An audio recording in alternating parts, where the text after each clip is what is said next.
Did you know that up to 109 children were sexually abused every day in India in the year 2018? It's true.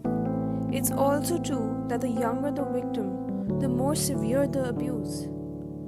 We were surprised upon discovering this as well, and that is why we chose to utilize our team project to focus on the issue of child sexual abuse. So our team, Children for Children, decided to raise awareness about child sexual abuse. Whilst narrowing down our issue, we attended a workshop on safeguarding of children and vulnerable adults, organized by Ginny's Planet, during which we learned that 53% of children have faced one or more forms of sexual abuse, and 50% of the abusers were known to the children or in a position of trust and responsibility. Moreover, most of the children did not report the abuse to anyone.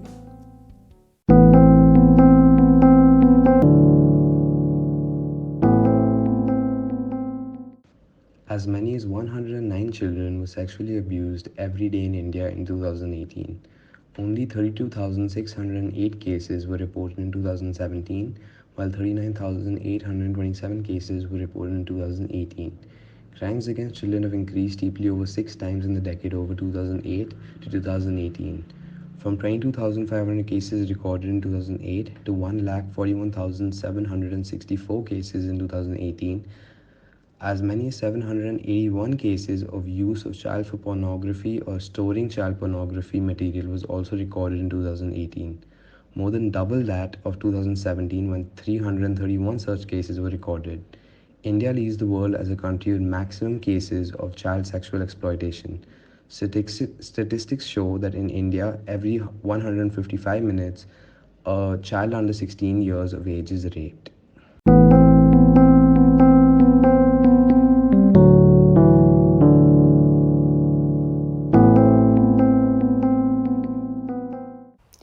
Research reports attribute the lack of attention being given to child sexual abuse in the sub-Saharan Africa to a common misconception that it is a recent phenomenon caused due to foreign influences and is very rare in Africa. The overshadowing of child protection issues by more prominent political and economic problems also contributes to the issue. UNICEF data shows that 49% of the victims in the cases reported in Zambia were under 14 years of age. The proportions in South Africa and Kenya were 31 and 67% respectively. Moreover, 46% of the male survivors in Kenya between 2007 and 2009 were under the age of 10. In Kenya, the common perception is that child sexual abuse is caused due to poverty and victims permitting sexual advances through clothing and behavior. Apart from lack of compensation offered to survivors and the lack of legislation regarding sex education to help develop positive gender norms, commercial sexual exploitation of children also takes place. Sex tourists, primarily from Europe, exploit nearly 2,000 to 3,000 girls and boys annually. It is interesting to note that even though 99% Kenyans are aware of this, 76.3% of them consider it to be normal. Additionally, homosexuality is illegal in Kenya, so, like in India, sexual exploitation of the male child is frowned upon, and therefore, they are provided with even lesser support.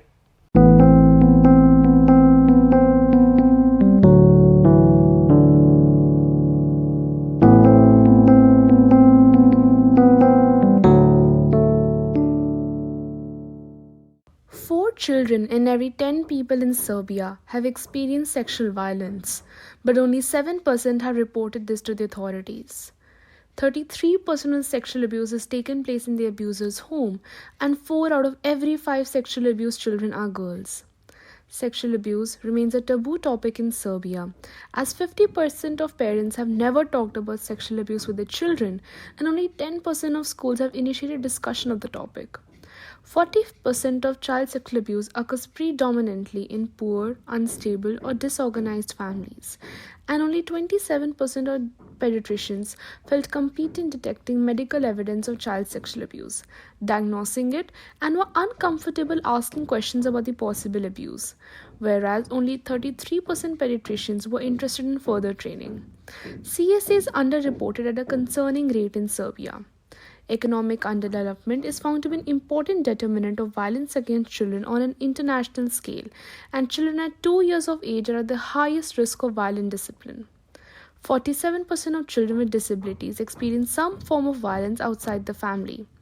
Some of the causes of CSA in Serbia are family dysfunction, drug and alcohol abuse, family members with psychological problems due to participation in wars, family composition, example single parent families, low educational achievement of parents, the experience of violence, witnessing domestic violence against mothers, gender relations among peers nested in patriarchal gender regimes, inadequate facilities, and insufficient resources in residential institutions, which led to deprivation of children's need and neglect, and frustration in the family due to unemployment, poverty, and social exclusion, increases risk of physical abuse in the family and risk of child labor exploitation.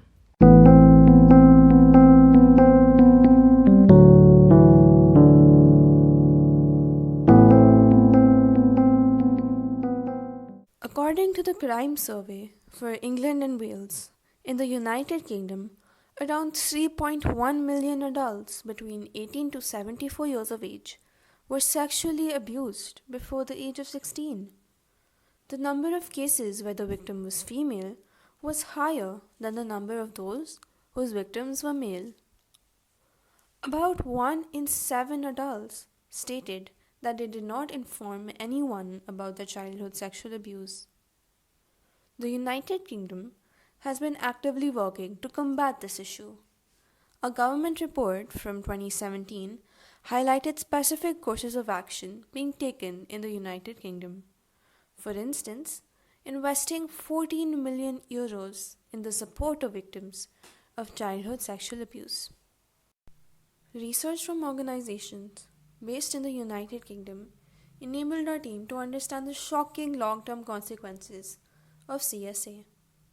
We learned that even in adulthood, survivors may face nightmares, flashbacks, and may indulge in activities that pose risks.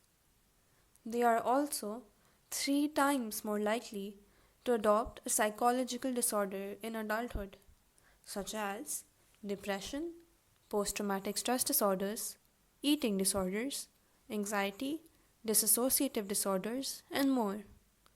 They may also resort to self-harm or suicide attempts. Lastly, they are more likely to develop physical health issues.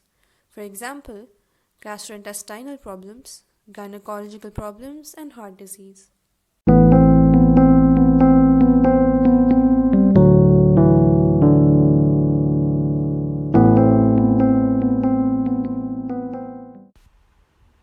In Canada, evidence from 3 retrospective population surveys suggests a decline in CSA since the early 1990s.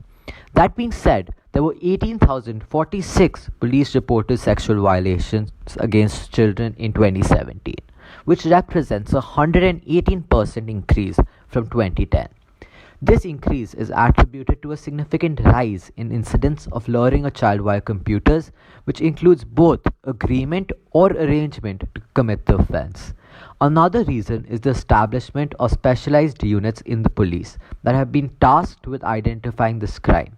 In some surveys, it was even found that CSA is more common among Canadian Indigenous people than the non-Indigenous counterparts. Our research brought out events that the prevalence of reporting CSA by a stranger was more common in the early 1900s. In Canada, studies have shown that CSA was associated with increased financial strain during adulthood. Many Canadian government websites identify CSA as a mental health issue, and the government prioritizes counseling and providing mental services to victims of CSA for both children and adults. According to research, 1 in 10 Canadians reported being sexually victimized before they turned 18. Moreover, in Canada, 93% of child abuse cases are never brought forward to police or child welfare. The Canadian government sees more than 4,000 reports each month from Canadians concerning the online sexual exploitation and abuse of children.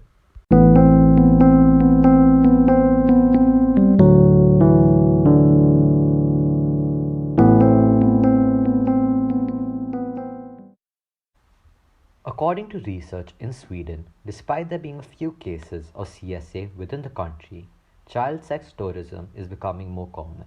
This involves perpetrators traveling to other regions to perform the crime, such as Sub-Saharan Africa and Asia. Similarly, real-time web-based child pornographic performances and virtual rapes was found to be a rising concern in Sweden. An article published in Early Child Development and Care stated that CSA in preschool receives much attention in the Swedish media, and continued trust in male teachers is in the best interest of children. In terms of courses of action, recent measures taken by the Swedish government are aimed at establishing the necessary framework for the criminalization of child sex abuse online and the effective prosecution of offenders. Our research suggested that the Swedish government contributes financially towards work to prevent sexual crimes against children. The government identifies and works towards treating people who engage in behaviors that put them at risk of committing sexual abuse, partly through the National Prevent Tell helpline. On a global front, Sweden aims to contribute to effective international cooperation on the issue.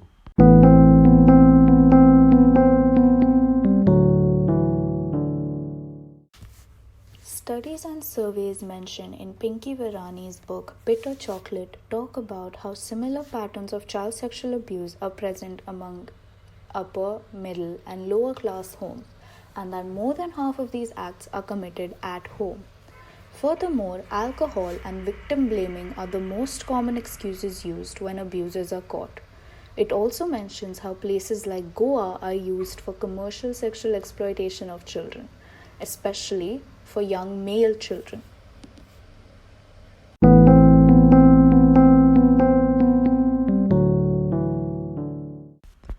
Our research suggested that family structure is the most important risk factor in child sexual abuse. Children who live with two married biological parents are at low risk of abuse as compared to children living with step parents or a single parent. Children living without either parent, that is, foster children, are 10 times more likely to be sexually abused than children that live with both biological parents. However, children who live with a single parent that has a live in partner are at the highest risk, as they're 20 times more likely to be victims of child sexual abuse than children living with both biological parents.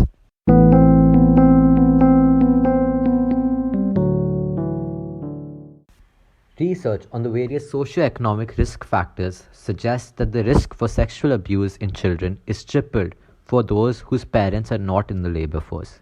In addition, children in low socioeconomic status households are also 3 times as likely to be identified as a victim of sexual abuse. In terms of geographical factors, children who live in rural areas are almost 2 times more likely to be sexually abused. However, higher rates of CSA are present in areas of high poverty. Although poverty itself is not a cause of CSA, however, poverty can result in overcrowding, which increases the risk of CSA due to lack of privacy and shared sleeping areas.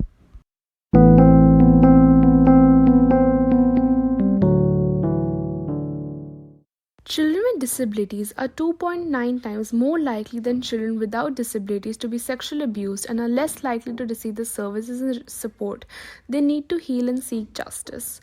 We found that to protect children, we should know the symptoms: sudden changes in or unusual behavior, sudden cuts and bruises, broken bones, unexplained burns, complaints about painful genitals, constant hunger or thirst, chronic diaper rash, which all of these should not be due to a medical condition.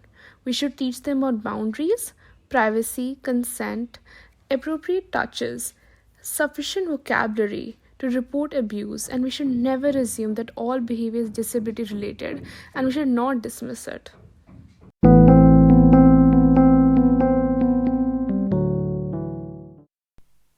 We approach approached experts in the field who could guide us while deciding the medium of our outcome.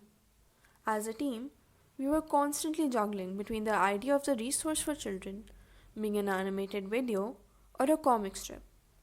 Most of us were inclined towards creating a video since we could reach a larger audience by uploading it on platforms such as YouTube.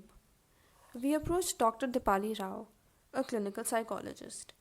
She stated that a comic strip would be more effective for children as they would always be able to look back to it.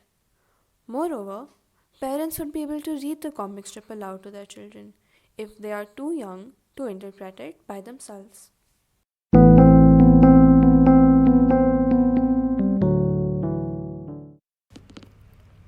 Miss Monica, a criminology expert and the project coordinator at Project CACA, had a different opinion. She considered an animated video to be the better medium, as the visuals would be supported with audio and it would be more convenient for younger children who cannot read very well. Moreover, she also stated that a video would be more suited to the lockdown scenario, wherein information can be spread virtually and conveniently.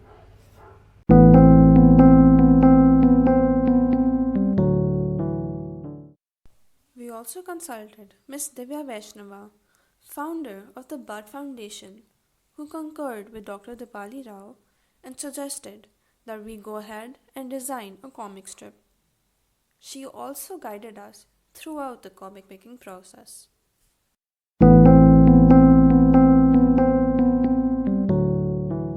We learned from one of our experts that one of the major reasons why male child sexual abuse cases are not reported in India is because of the fallacy that abuse turns the boys into homosexuals, which parents are ashamed of since homosexuality is frowned upon in India.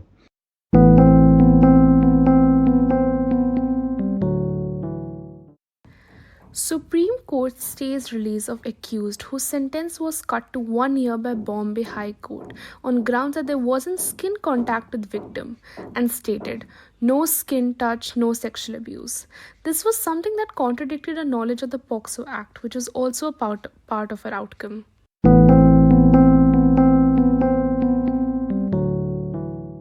We found that in Sweden, research is being conducted to reduce pedophile disorder, a main cause of child sexual abuse. The treatment reduces two risk factors, including high sexual desire and sexual attraction towards children. The men in the study reported that the drug had a positive effect on their sexuality, with thoughts on sex becoming less dominant.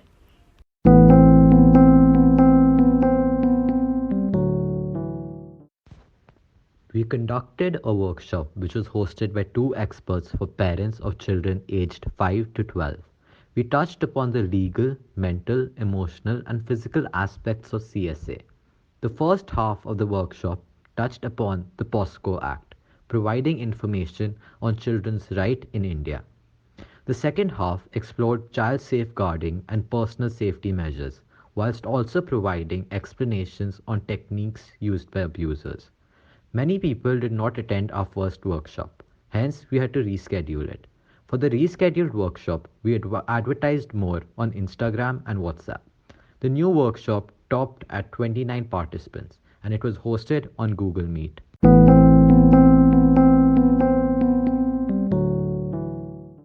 Furthermore, we made a handbook for parents which included legal aspects, symptoms, preventive measures, severity and urgency, and various cultural perspectives. Through the handbook, we aim to target parents of children in vulnerable age groups. The handbook gives details on how the parent should interact with children if certain symptoms of CSA are identified and the courses of action thereafter. Moreover, the handbook allowed the team to share key cultural findings and risk factors, including socioeconomic factors, geographical location, and family structures. In addition, the handbook aimed at providing information on the symptoms associated with CSA in a manner that was specific to different age groups and for children with special needs. In doing so, we hope that the handbook could have been used by a larger audience. Feedback collected suggested that the handbook was readable and relevant, which allowed us to meet the aim we had set out to begin with.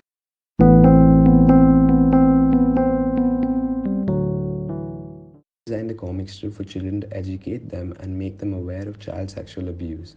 We focused on some easily identifiable signs of child sexual abuse such as irritability, acting reserved, bedwetting, and experiencing stomach pain. Through the comic, we also debunked certain myths. For instance, a common myth in our community is that boys cannot be sexually abused. The comic was set to portray a simple narrative through which children can understand what they can do. If they or someone they know are ever sexually abused, we aim to encourage children to report such a matter to their parents or well-trusted adult so that they can guide the child and further report the case to respected authorities. Additionally, the comic recommends children to not keep body secrets from their parents, such as someone touching their body inappropriately.